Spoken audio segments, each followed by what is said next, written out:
Jadi, Hastanto Kristianto, Sekjen PDIP yang lagi tersangka kasus suap, mengatakan kalau dia tuh sama seperti Bung Karno, perjuang kemerdekaan. Kalau Bung Karno mah lawan hukum penjajah, bukan malah kabur dari hukum. Berani bertaruh saya di sini nih. Saya yakin 1.000.000% dia tidak akan berani melakukannya. Cuman dia kan shock doang, kaget, tersangka, nggak bisa tidur nih. 1.000.000% juga saya yakin nih bahwa Hasto tidak bisa tidur.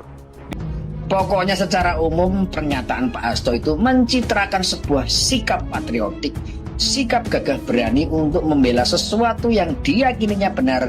Dalam hal ini tegaknya demokrasi di Indonesia. Selamat datang kembali di Voice Idealis.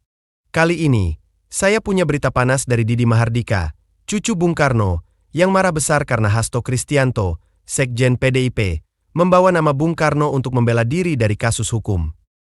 Didi merasa, Hasto tak pantas menyamakan dirinya dengan kakeknya, karena Bung Karno dipenjara oleh penjajah demi membela bangsa, bukan seperti Hasto yang terjerat kasus suap Harun Masiku.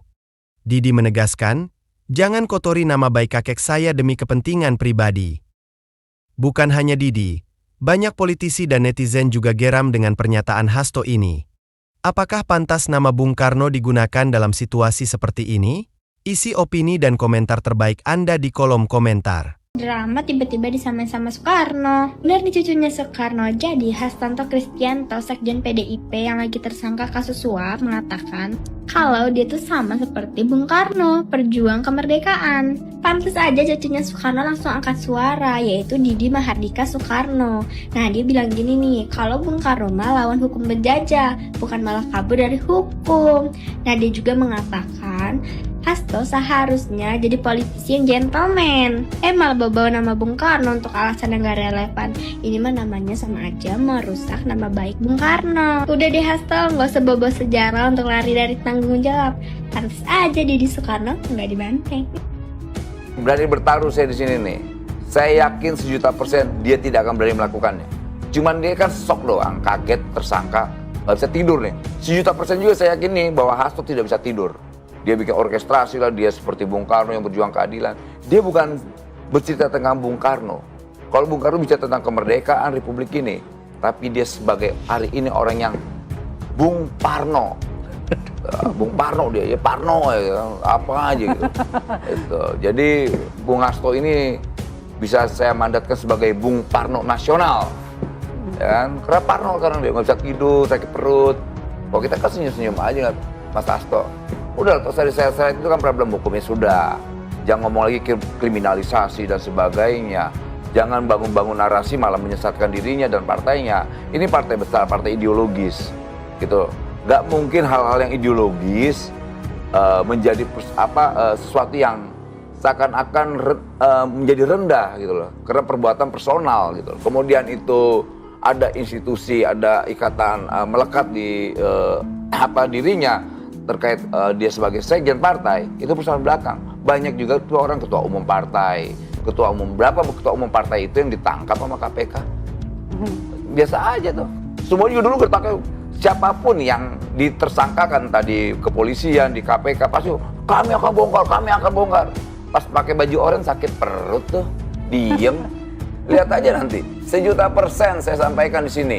Gak berani Hasto ngakuinnya. Pokoknya secara umum pernyataan Pak Hasto itu mencitrakan sebuah sikap patriotik, sikap gagah berani untuk membela sesuatu yang diyakininya benar. Dalam hal ini tegaknya demokrasi di Indonesia. Oke Pak Hasto, pernyataan yang sangat normatif, idealis itu kok terdengarnya jadi adlibs ya? Kok rasanya cuma jadi kembang lambe ya? Bapak bilang berani menghadapi risiko untuk menegakkan demokrasi. Tapi kasus Bapak itu kan juga melanggar konstitusi dan menciderai demokrasi.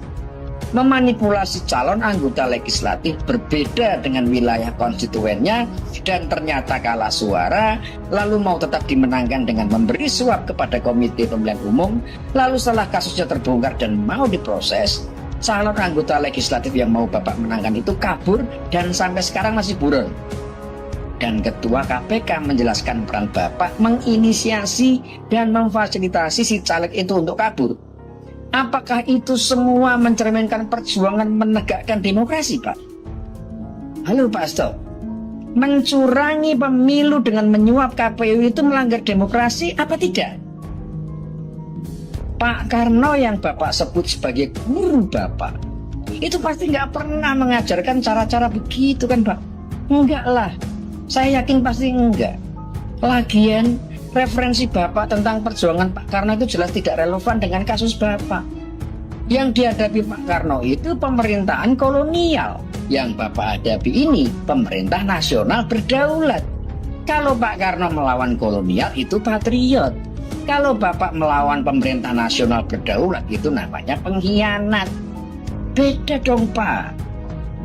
Dengan semua kasus yang dituduhkan ke Bapak itu, Bapak tetap mau membawa-bawa partai dan bahkan membawa-bawa nama Pak Karno. Serius Pak? Kalau Bapak nanti terbukti bersalah, akan ada dua pihak yang Bapak seret loh. Partai Demokrasi Indonesia Perjuangan dan Presiden pertama Republik Indonesia. Artinya apa yang Anda lakukan itu sejalan atau direstui oleh dua pihak itu. Dan kalau Anda ternyata secara hukum terbukti bersalah, maka dua pihak itu juga akan ikut menjadi pihak yang salah. Kira-kira Bapak mikir sampai ke sana enggak? Memangnya Bapak nggak berani menghadapi kasus Bapak itu sendiri? Tidak berani menerima tanggung jawab itu sendiri tanpa perlu membawa-bawa partai atau nama besar Soekarno?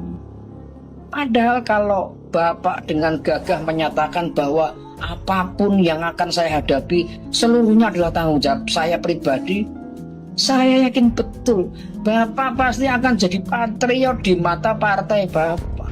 Itu baru namanya gentle. Tapi lah kok malah bilang saya ini muridnya Soekarno. Iyalah, salah apa sih Pak Karno harus Bapak bawa-bawa ke urusan memperjuangkan seorang Harun Masiku yang kepingin jadi anggota dewan itu? Nggak ngerti banget Pak. Levelnya Pak Karno nggak segitulah. Tapi ya mungkin aja Bapak udah dapat izin dari Bu Mega. Ya sudah, saya nggak mau ngomentarin kenapa Bu Mega mengizinkan Pak Hasto mengutip nama besar Bung Karno untuk membela diri terhadap kasus suap yang sepele ini. Niat Bapak memang ingin jadi patriot, tapi yang terlihat justru sebaliknya. Bapak sangat terlihat sebagai seorang penakut yang belum apa-apa saja sudah bersembunyi di balik nama besar partai dan tokoh besar yang sungguh sangat tidak sepadan untuk Bapak libatkan. Dan kalau teman-teman dan seluruh kader di partainya Pak Hasto ini tidak paham soal ini, sayang sekali. Ya sudahlah, semoga semuanya berakhir baik, baik buat partai, baik buat Indonesia, dan baik buat keluarganya Pak Hasto sendiri.